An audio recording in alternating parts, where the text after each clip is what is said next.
नमस्कार साथियों, आज मैं आपके समक्ष एक अरसे बाद फिर एक क्राइम स्टोरी लेकर आ रहा हूँ। ये कहानी शुरू होती है 1965 में एली कॉलिन नाम के व्यक्ति से। ये इज़राइल में मोसाद का एजेंट था और ये सीरिया में प्लांट किया गया था किसी खास मिशन को लेकर। इसकी सीरिया की जो मिनिस्ट्री है उसमें काफ़ी गहरी पैठ हो गई थी और धीरे धीरे ये वहाँ के जो डिफेंस मिनिस्टर हैं उनके बहुत करीब आ गया था। और लोग तो यहाँ तक कहते हैं कि इसको भी किसी राजनीतिक पद के लिए चुन लिया गया था, लेकिन आखिरी समय में इसका खुलासा हो गया और इसको सरेआम फांसी पर चढ़ा दिया गया। एली कॉलिन की मौत के बाद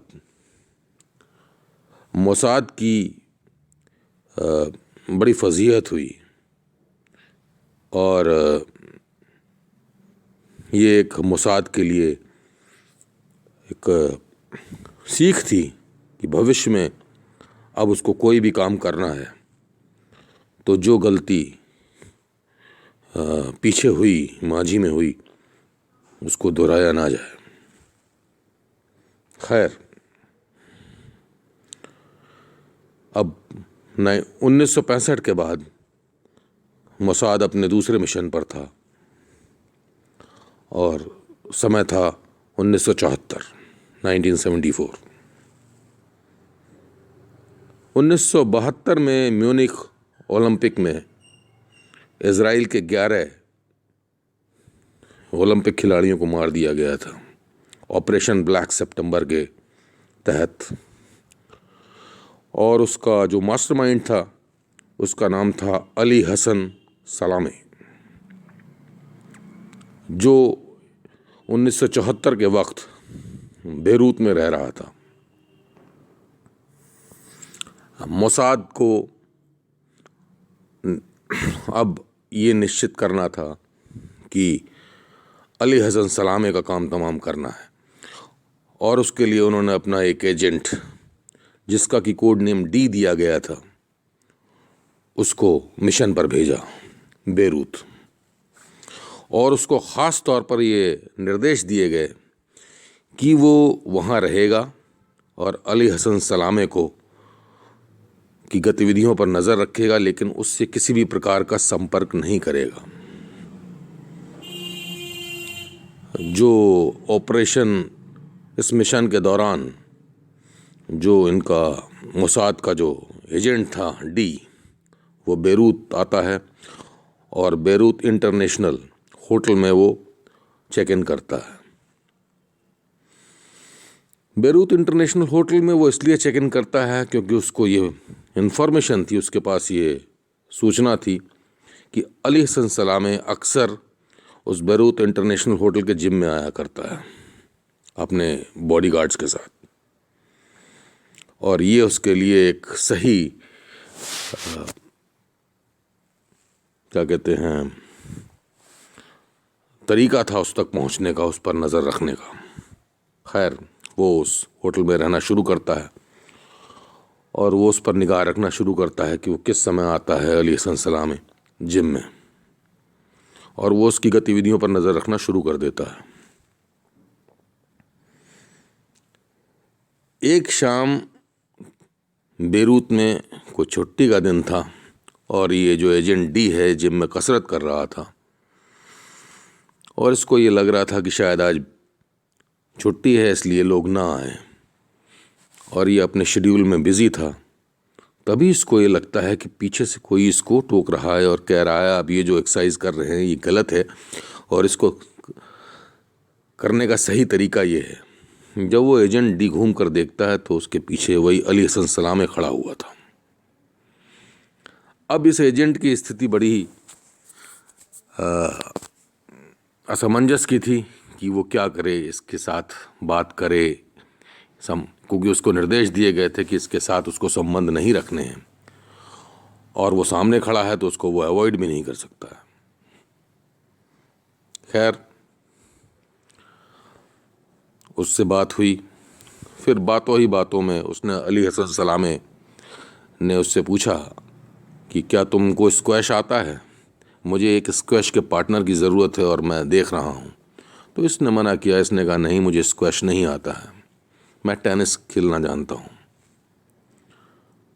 तो अली हसन सलामी ने कहा कोई बात नहीं, मेरा कोच है, वो आपको सिखा देगा स्क्वैश, और मैं आपसे रिक्वेस्ट करता हूँ आप मेरे साथ स्क्वैश खेलिए। बेरूत में एक इतना बड़ा आदमी उसको ये ऑफ़र दे रहा था, अब वो मना भी नहीं कर सकता था। अगर मना करता तो ये इम्प्रेशन पड़ता कि ये कितना रूड है, और तब भी डर था कि कहीं इसका खुलासा ना हो जाए। उसने उसका ये प्रस्ताव स्वीकार कर लिया। समय बीतता गया। उस एजेंट डी और अली हसन सलामे के दरमियान एक रिश्ता पनपने लगा, दोस्ती का। इसी बीच अली हसन उसको अपने घर ले जाता है, अपनी पत्नी से मिलवाता है, और अब उन लोगों की जो दिनचर्या थी वो ऐसी थी कि वो अक्सर समय साथ साथ बिताया करते थे। वो स्पोर्ट्स कार में घूमने जाता था तो इसको साथ में ले जाता था, और अपना जब भी मसरूफियत के जो समय होता है वो इस एजेंट डी के साथ बिताता था। इधर एजेंट डी ने अपनी स्थिति जब मोसाद को बताई तो उन्होंने कहा कि अब हम इस स्थिति से विड्रॉ तो कर नहीं सकते हैं, लिहाजा अब जो है चलने दिया जाए और सावधानी रखी जाए। धीरे धीरे सब चीज़ें जब बीतती जाती हैं, समय वो उसकी जब सब गतिविधियां नज़र रखता है, तो इस पूरे गतिविधियों के दौरान 4 साल बीत जाते हैं, और 78 में वो ये निर्णय लेता है कि अब इस मिशन को अंजाम देने का समय आ गया है। इस बीच वो कई बार मानसिक और भावनात्मक झंझावातों से गुजरा। उसको ये लगता था कि यार ये आदमी बहुत अच्छा है, अली हसन सलामी। लेकिन फिर जब वो ब्लैक सितंबर का ध्यान आता था और उसको ये लगता था कि वो यहाँ किस मिशन से आया है, तो वो फिर एकदम से अपने विचारों पर दृढ़ हो जाता था और अपने को जिस लिए आया है उसके लिए मजबूत कर लेता था। 79 जनवरी में वो ये डिसाइड करते हैं कि अब हमको इस मिशन को अंजाम देना है। 11 से 12 बजे के समय एक वहाँ बेरूत में एक स्ट्रीट है जिसको मैडम क्यूरी स्ट्रीट का कहते हैं, वो एक जगह पे जाकर बंद हो जाती है और वहाँ से वो राइट साइड टर्न होती है और फिर वो वन वे हो जाती है। और उस वन वे के दौरान जो वहाँ से निकलने वाली गाड़ियाँ हैं वो उनकी रफ्तार बहुत धीमी हो जाती है। तो ये प्लान हुआ कि इसी रास्ते में कहीं इस मिशन को अंजाम देना है। अब उस मिशन को अंजाम देने के लिए इस डी के साथ एक और एजेंट बेरूत आती है। वो ब्रिटिश नागरिक थी, उसका पासपोर्ट ब्रिटिश था और उसका नाम था एरिका चैम्बर। और वो उसी स्ट्रीट पर एक जगह मकान ले लेती है। उस स्ट्रीट पर 3 पार्किंग थी और ये डिसाइड किया गया इन्हीं किसी पार्किंग में एक पार्किंग को निश्चित कर वहाँ एक कार खड़ी करी जाएगी और उस कार में बम और एक्सप्लोसिव रखे जाएंगे, और जिस समय अली हसन सलामे का काफिला वहाँ से गुजरेगा तो ये ब्लास्ट किया जाएगा, और वो ब्लास्ट ऐसा होगा कि 50 मीटर के दायरे में कुछ भी ना बचे, ख़त्म हो जाए। उसके बाद ये जो एजेंट डी था ये जॉर्डन जाता है, और जॉर्डन में वहाँ मोसाद के एजेंटों की एक मीटिंग होती है।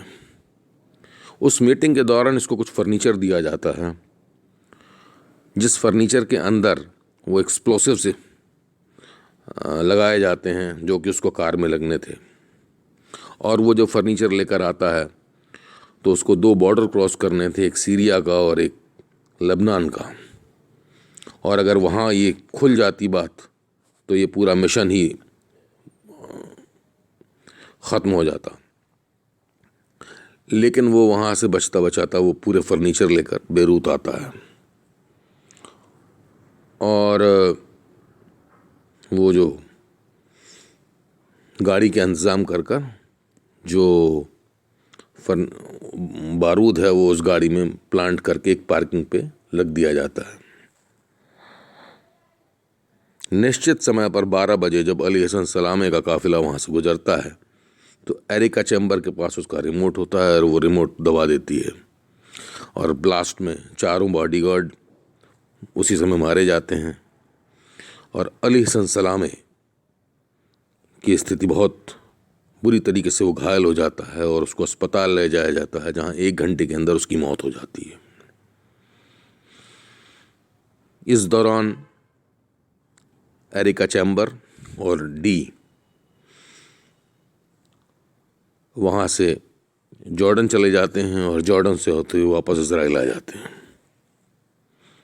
और इस मिशन पर लोगों को बाद में शक तो होता है इस मोसाद का हाथ है, लेकिन उनके पास कोई पुख्ता सबूत हाथ नहीं लगते हैं। बाद में एक इंटरव्यू के दौरान